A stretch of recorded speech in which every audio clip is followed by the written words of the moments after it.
السلام علیکم ورحمۃ اللہ وبرکاتہ۔ محترم بھائیوں، بزرگوں، دوستو، یہ ہمارا اصلاح معاشرہ کا 484واں سبق ہے۔ محترم بزرگوں، ملک کے کچھ علاقوں کے اندر شدت کی بارشیں ہو رہی ہے، سیلاب آئے ہوئے ہیں، اور مجھے حیرت اس بات پر ہے کہ اسی ملک میں، یعنی جہاں پر بہار اور اتر پردیش کے کچھ علاقوں میں سیلاب آیا ہوا ہے، وہیں مہاراشٹرا میں اور مہاراشٹرا کے کچھ علاقوں میں سوکھا پڑا ہوا ہے۔ بہار کے لوگوں کی امداد کے لیے صدائیں لگ رہی ہے، وہیں پر مہاراشٹرا کے سوکھے علاقوں کے لیے نماز استسقائیں ہو رہی ہے۔ یعنی خدا کا نظام دیکھو، ملک ایک ہی ہے لیکن دو مختلف علاقوں کے اندر مختلف حالات ہیں۔ اور یہ حالات کیوں پیدا ہوتے ہیں، اس کا میں آپ کو ایک دم سادہ، سمپل اور آسان میتھڈ حضرت جی مولانا یوسف صاحب رحمۃ اللہ علیہ کے ایک قول کی روشنی میں بتاتا ہوں۔ حضرت جی مولانا یوسف صاحب رحمۃ اللہ علیہ فرمایا کرتے تھے کہ دیکھو، اگر حالات اعمال کے ساتھ آ رہے ہیں، اعمال درست ہے، پھر بھی حالات آ رہے ہیں، تو یہ اللہ تبارک و تعالیٰ کی طرف سے امتحان ہے۔ اللہ تم کو آزما رہا ہے کہ تم اس کے امتحان میں کتنے کھرے اترتے ہو۔ اور اگر حالات برے اعمال کے ساتھ میں آ رہے ہیں، نمازوں کا اہتمام نہیں، مسجدیں ویران ہیں، پھر بھی حالات آ رہے ہیں، یہ عذاب ہے اللہ تبارک و تعالیٰ کی طرف سے۔ تم نے ابھی سے سنبھل جانا چاہیے، دعا استغفار پڑھ کے اپنے اعمال کو درست کر لینا چاہیے۔ اب اگر ہم نے اس جملے پر غور کیے میرے محترم بزرگوں، ہم کو آسانی کے ساتھ میں جواب ملے گا۔ اللہ کے پیارے نبی صلی اللہ علیہ وسلم کی حدیث، نبی اکرم صلی اللہ علیہ وسلم نے فرمایا، جس زمین پر زنا عام ہو جاتا ہے، اللہ وہاں پہ دشکاڑ اور قحط کو عام کر دیتے ہیں۔ یہ جتنے علاقے جہاں پہ سوکھا پڑا ہوا ہے اور جتنے علاقے جہاں پہ نماز استسقاء کا اہتمام ہو رہا ہے، ہم لوگوں نے اپنے اعمال کو جانچنا چاہیے، دیکھنا چاہیے کہ کہیں ہمارے علاقوں میں زنا تو نہیں عام ہو چکا ہے، جس کی وجہ سے اللہ تبارک و تعالیٰ نے بارشوں کو روک لیا اور یہ قحط اور یہ دشکاڑ کے حالات پیدا ہو چکے ہیں۔ آج میرے محترم بزرگوں، میں آپ کو مثال دے کر بتاتا ہوں۔ جیسے میں نے اس سے پہلے سبق میں بتایا تھا کہ مسلم علاقے کے اندر سے مجھے ایک لڑکی نے فون کر کے بتایا تھا کہ 5 سال سے ایک مسلمان لڑکے کے ساتھ میں اس کا افیئر چل رہا ہے، اور وہ مسلمان لڑکا اس کے ساتھ میں نکاح بھی نہیں کرنا چاہتا ہے، اس کو چھوڑنا بھی نہیں چاہتا ہے، بلکہ اس کے ساتھ میں زنا کرنا چاہتا ہے، بدکاری کرنا چاہتا ہے، منہ کالا کرنا چاہتا ہے۔ اور اب وہ لڑکی اس سے چھٹکارا حاصل کرنے کے لیے عاملوں کو اور وظیفے بتانے والوں کو ڈھونڈ رہی ہے۔ یہ ایک واقعہ، اس ایک واقعے سے پتہ چلتا ہے کہ ہمارے مسلم علاقوں کا ماحول کتنا خراب ہو چکا ہے کہ 5 سال تک ایک لڑکی اپنے ماں باپ کو دھوکہ دے کر، ماں باپ سمجھ رہے بیٹی کالج میں جا رہی ہے، بیٹی سہیلی کے گھر پہ جا رہی ہے، اور بیٹی جو ہے وہ کلاسز کے لیے جا رہی ہے، اور بیٹی باہر دھگڑوں کا بازار لگا رہی ہے۔ اس کو خود کو بھی پتہ نہیں ہے کتنوں کے ساتھ میں اس کے ریلیشن بن چکے ہیں، اور کتنوں کے ساتھ میں فرینڈ شپ ہو چکی ہے، کتنوں سے دوستی ہو چکی ہے۔ اور آپ اگر دیکھنا چاہتے ہیں، آپ عام ایک ایسے کسی ریسٹورنٹ میں چلے جائیے، بڑے شہروں کے اندر خصوصاً ایسے گارڈنوں میں، آپ کو وہاں پہ 2-4 مسلمان لڑکے لڑکیاں آرام سے مل جائیں گے، جو اپنے ماں باپ کو دھوکہ دے کر آج وہ گارڈن تک آئے ہیں، کل ان کو ہوٹل کے کمرے کے بستر پہ جانے کو ٹائم نہیں لگے گا۔ جب بھی ان کے اندر کا شیطان بیدار ہو جائے گا، جاگ جائے گا، تو اس کے بعد میں پھر اگلا قدم اٹھانے سے وہ ان کو نہیں روکیں گا۔ اور میں آپ کو ایک اور تازہ اگزامپل کل کا ہی دیتا ہوں۔ ایک اور مسلم علاقہ، بامبے جیسے شہر کے اندر، بامبے اتنا بڑا شہر ہے لیکن وہاں پہ بھی مسلمانوں کے بڑے بڑے علاقے ہیں۔ ایک مسلم علاقے کے اندر ایک بیچاری بےکس معذور مسلمان نوجوان لڑکی، شاید اس کے والد صاحب نہیں ہے، یا معذور ہے، یا بیمار ہے، والدہ ہے، اب وہ بیچاری نے گھر پہ ایمبرائڈری کا اور نقش و نگار بنانے کا کام سیکھ لیا۔ وہ سیکھنے کے بعد اس کی والدہ نے کسی کام دلانے والے سے، جس کا اپنا کوئی کارخانہ چلتا تھا جہاں پہ ایمبرائڈری وغیرہ کا کام کیا جاتا تھا، اس سے درخواست کی اور کہا کہ میرے بیٹی کو بھی تمہارے یہاں پہ کام کے لیے رکھ لو۔ تو وہ کام کے لیے اس لڑکی کو لے کر گیا اور لے جانے کے بعد اپنے کارخانے میں لے جا کر اس لڑکی سے کہا کہ پہلے میری خواہش کو، میری ضرورت کو پورا کر، میں تیرے ساتھ میں زنا کرنا چاہتا ہوں، بدکاری کرنا چاہتا ہوں، منہ کالا کرنا چاہتا ہوں۔ تو وہ لڑکی اس کے ساتھ میں سامنے ہاتھ جوڑنے لگی، درخواست کرنے لگی، منت سماجت کرنے لگی، رونے لگی، گڑ گڑانے لگی کہ دیکھ اللہ سے ڈر، اگر یہاں پہ ہم دونوں کے علاوہ کوئی تیسرا نہیں ہے، کم سے کم اللہ تو ہے، وہ تو ہم کو دیکھ رہا ہے۔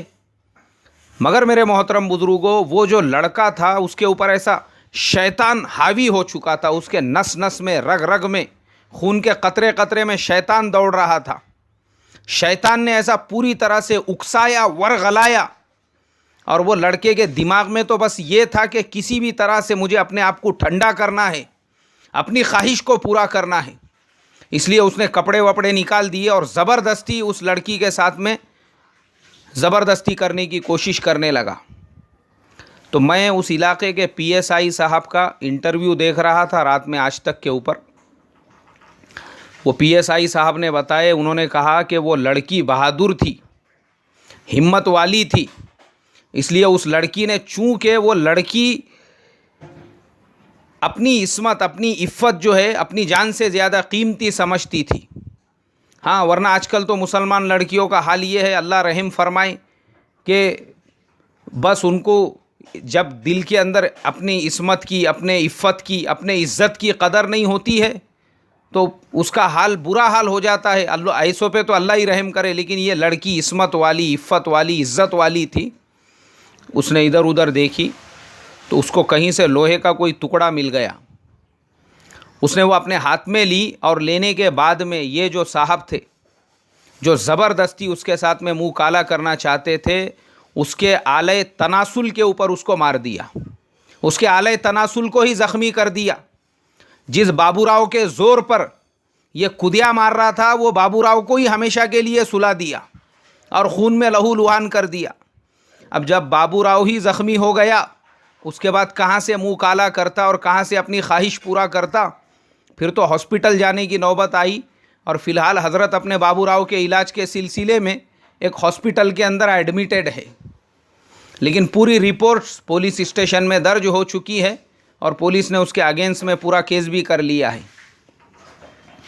حالات دیکھو، حالات، مسلمانوں کا علاقہ ہے، مسلمانوں کا محلہ ہے، یہ تو ایک واقعہ ہے، ایسے کتنے واقعات۔ زنا ایسا عام ہو چکا ہے، عام ہمارے کلچر میں، ہمارے سماج میں، اللہ رحم کرے۔ مجھے حیرت ہوتی ہے ہمارے مسلمان نوجوان لڑکوں پر۔ دیکھو، وہ لڑکی کو ورغلا کے لے جانے والا بھی مسلمان، اس کے ساتھ منہ کالا کرنے کی کوشش کرنے والا بھی مسلمان، غیر نہیں ہے یہ۔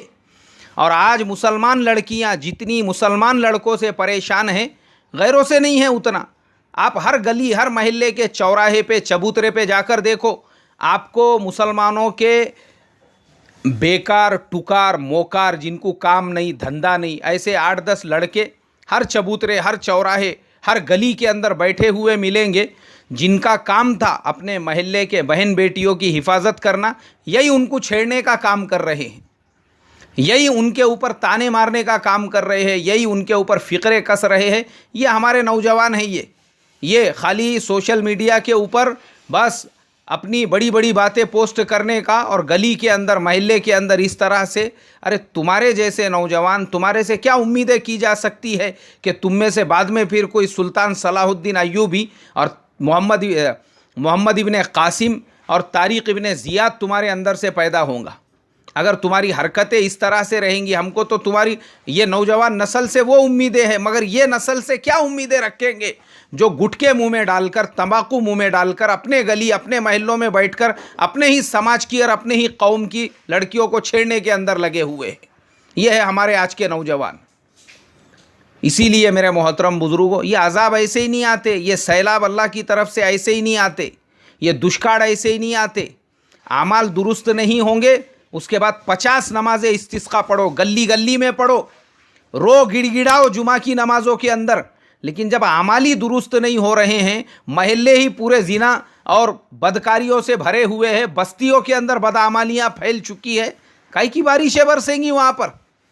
اور ایک واقعہ بتاتا ہوں میں آپ کو, حیدرآباد کے اندر, وہ بھی کل کی ہی نیوز ہے.